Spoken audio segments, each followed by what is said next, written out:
Bismillahirrahmanirrahim. Assalamualaikum warahmatullahi wabarakatuh.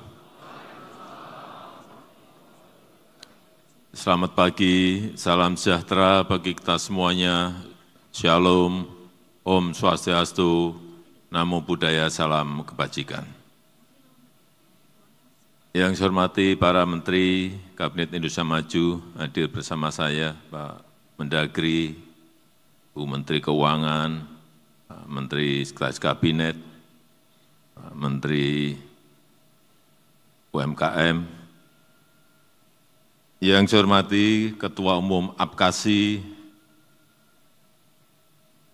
beserta seluruh jajaran pengurus, Bapak Ibu, Bupati yang saya hormati, hadirin dan undangan yang berbahagia.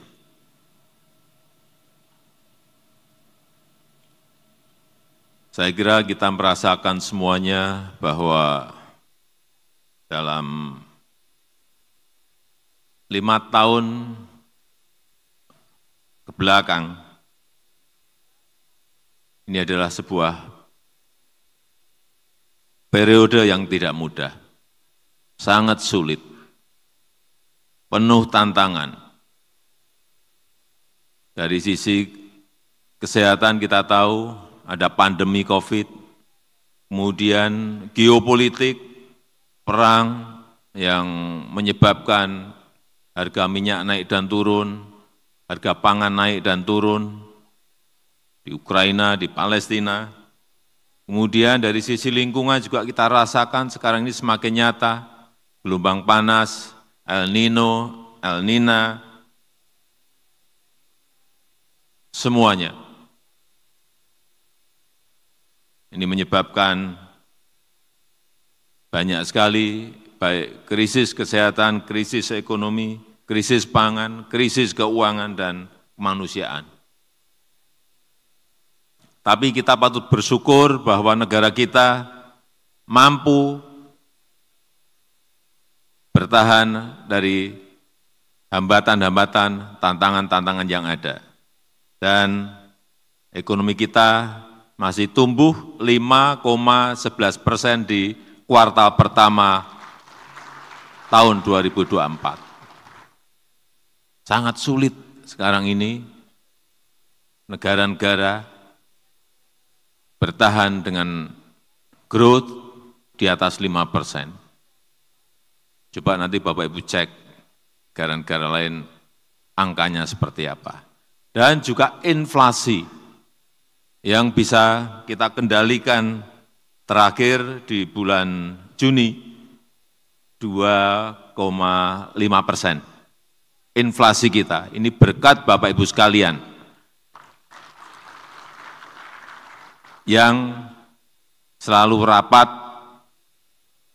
dengan Mendagri setiap hari Senin, rutin setiap minggu, tapi hasilnya ada. Coba lihat sekarang Argentina inflasinya berapa. Bapak Ibu cek aja. Turki inflasinya berapa, Bapak Ibu cek. Mengerikan sekali angkanya. Dan bahkan di masa yang sangat sulit ini, daya saing kita, World Competitiveness Ranking kita, naik di angka 27. Di antara negara-negara yang lain. Dan ini menjadi kenaikan yang tertinggi dibandingkan negara-negara yang lain. Ini saya lihat terus karena ke depan dalam kompetisi antar negara, itu negara bukan negara besar mengalahkan negara kecil. Sekali lagi, ini saya ulang-ulang, tapi negara cepat yang akan mengalahkan negara lambat. Dan kita ingin menjadi negara yang cepat itu. Dalam pelayanan publik, dalam mobilitas barang dan orang, kita inginkan itu. Dan setelah kita mengarungi dalam 5 tahun ini menjadi pengalaman kita bersama-sama. Betapa kita semakin matang, betapa kita semakin dewasa, betapa semakin pintar kita mengelola daerah, mengelola kabupaten, mengelola provinsi, mengelola negara, mengelola keuangannya, dalam mengambil kebijakannya, mengelola anggaran, karena masa-masa 5 tahun ke belakang memang betul-betul sebuah pengalaman yang tidak mudah. Dan ke depan tantangan tidak semakin gampang, semakin rumit dan semakin kompleks. Oleh sebab itu, kita perlu seadaptif mungkin dan terus melakukan inovasi utamanya memang di daerah. Sekarang kalau saya ke daerah, pasti masuk pasar. Bupatinya pasti saya tanya, inflasinya berapa bulan kemarin? Jadi kalau yang saya tanya nggak bisa jawab, mohon maaf, masih ada 1-2. Tolong sebelum saya masuk ke kabupaten, bertanya dulu ke BI inflasinya berapa, ke TPID inflasinya berapa. Karena pasti saya tanya, harga-harga pasti juga saya tanyakan. Beras, bawang merah, bawang putih, cabai, yang sering naik kan barang-barang itu. Yang lain-lainnya relatif stabil.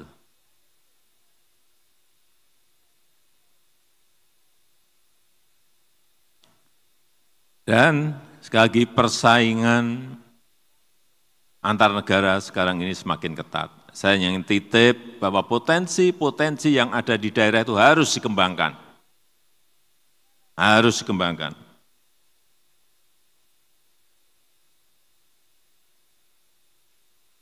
Baik dari sisi finance, dari sisi pangan, dari sisi energi, dari sisi industrinya, dari sisi teknologinya. Kalau daerah-daerah yang pemandangannya bagus dari sisi turismenya, semuanya harus dikembangkan. Kita lihat ya, saya berikan contoh, ini Bhutan, negara Bhutan, tidak punya minyak, tidak punya gas, dan lingkungannya sangat alami, tradisi dan budayanya sangat terjaga.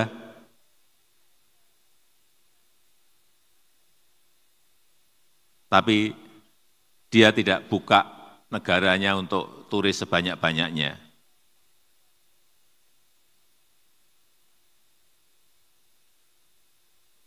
Dia mengambil hanya volume tertentu di kuota dan mengambil yang turis yang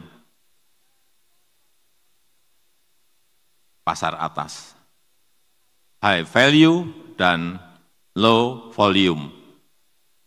Ini bisa kita tiru seperti ini. Banyak alam kita yang lebih bagus dari yang tadi negara saya sebut.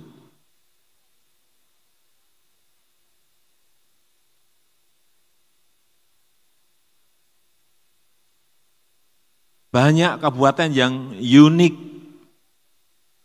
yang bupatinya tidak tahu bagaimana ini mengemasnya, mempromosikannya.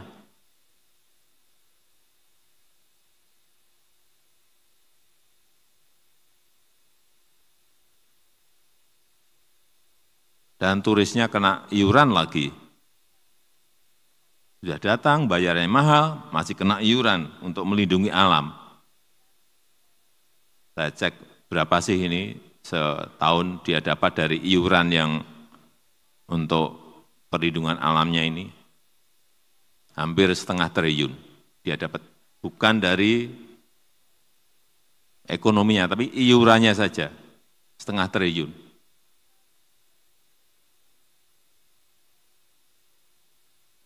Contoh yang lain, Maladewa. Ini terkenal keindahan pantainya. Tapi saya melihat, karena saya hampir sudah 85% kota dan kabupaten yang saya kunjungi, pantai-pantai kita juga tidak kalah dengan yang namanya Maldives tadi. Dan 30% pendapatan negaranya berasal dari turisme.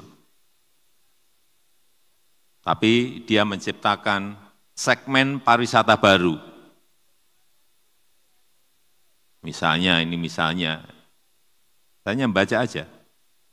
Dan ini bisa ditiru, misalnya konferensi di tepi pantai, rapatnya di tepi pantai, yang wildlife tourism,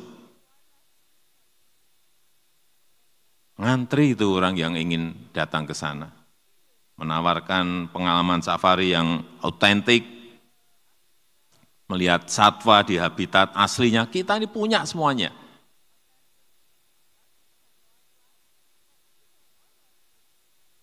Punya komodo, di Banyuwangi ada melihat banteng, ada badak, ada orangutan. Gimana mengemas ini, daerah bisa mengemas ini menjadi sebuah pendapatan penerimaan bagi daerah.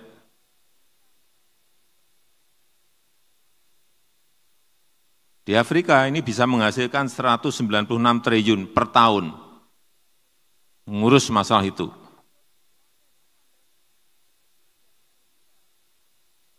Saya melihat kita punya yang unik-unik. Saya berikan contoh di Sulawesi Selatan, di Maros. Ini ada tempat yang saya belum pernah ke sana, yang kupu-kupunya sangat banyak sekali. Pak Bupati Maros ada?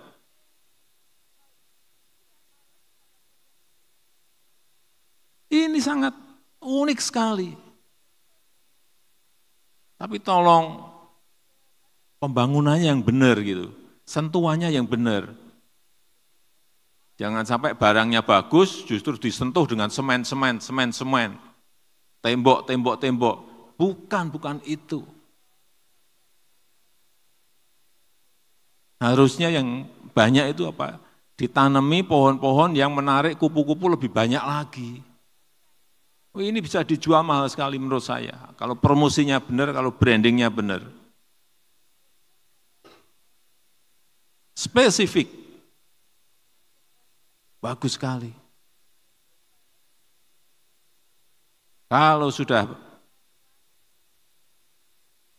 promosinya bagus, Bapak Ibu mau kenakan tiket berapapun, semuanya akan mau. Hanya untuk lihat kupu-kupu. Untuk melihat kupu-kupu yang ada.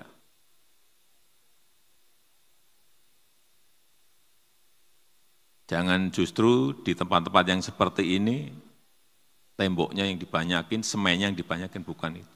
Tolong dicarikan arsitek landscape yang pinter. Kalau daerah enggak siap, surati Bappenas untuk merencanakan agar barang yang bagus itu menjadi sebuah berlian yang baik bagi kita semuanya. Kemudian yang terakhir, yang berkaitan dengan inflasi, saya kira tadi sudah saya singgung, sudah bagus, pertahankan, cek terus harga-harga, dan segera intervensi bila ada kenaikan. Kemudian juga masalah serapan anggaran, dan utamanya penggunaan produk-produk dalam negeri. Ini yang saya cek, ini masih di angka 41%. Penggunaan produk dalam negerinya masih 41% untuk kabupaten dan kota. 41%, masih kecil. Artinya selain itu berarti produk-produk impor. Hati-hati, kita mengumpulkan uang dari penerimaan negara, itu sangat sulit sekali. Baik itu yang namanya pajak, yang namanya PNBP, yang namanya royalti, yang namanya dividen, itu serupiah semuanya dikumpulin oleh Bu Menteri Keuangan. Terkumpul. Jadi penerimaan negara ditransfer ke daerah, dibelikan produk impor. Yang dapat manfaat adalah negara lain. Ini perlu saya ingatkan. Beli produk-produk kita sendiri, saya ingatkan. Mengumpulkan anggarannya itu sangat sulit sekali. Jadi gunakan 100% untuk pengadaan barang dan jasa itu produk-produk dalam negeri.